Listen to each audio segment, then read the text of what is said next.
Kita berterima kasih kepada Bapak Gubernur Bali melalui program Nangun Satkerti Loko Balinya yang telah mengeluarkan Peraturan Gubernur Nomor 1 Tahun 2020 tentang fermentasi dan distilasi minuman khas Bali. Untuk itu, atas nama pengrajin arak Bali melalui Koperasi Putra Desa Wisata ini, kita ucapkan terima kasih banyak.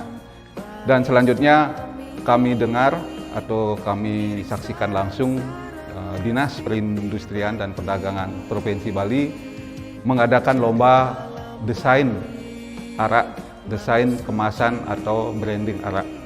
Itu sangat berbahagia sekali kami selaku pengelola Koperasi Putra Desa Wisata atau koperasi-koperasi arak lainnya bisa memanfaatkan desain kemasan yang sudah dilaksanakan oleh Dinas Perindustrian dan Perdagangan Provinsi Bali ini.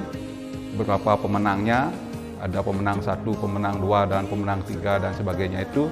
Nah, mudah-mudahan dengan branding kemasan itu juga membantu kami sebagai pengrajin arak ke depan, sehingga kita dalam melegalkan produk kita, jadi legal dalam artian sesuai dengan Peraturan Gubernur Nomor 1 2020 itu, di mana koperasi bekerja sama dengan pabrikan yang mempunyai izin usaha industri, jadi IUI.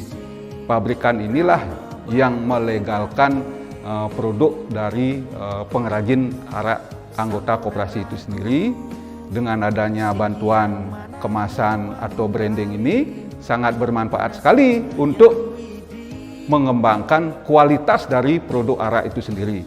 Sehingga melalui pabrik, di samping sudah disediakan branding kemasan ini, kita lanjutkan dengan izin usaha untuk izin edarnya, yaitu izin melalui Balai POM.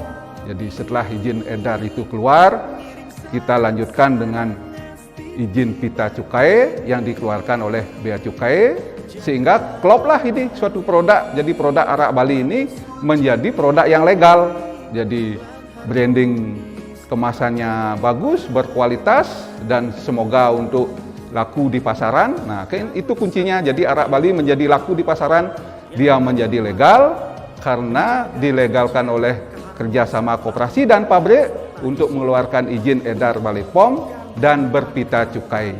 Sehingga nanti ke depan arak ini ya menjadi lebih dikenal lah. Mudah-mudahan warisan budaya leluhur kita ini, kearifan lokal Bali ini bermanfaat untuk pembangunan kesejahteraan masyarakat Bali itu sendiri. Dan berkepribadian dalam kebudayaan melalui pembangunan secara terpola.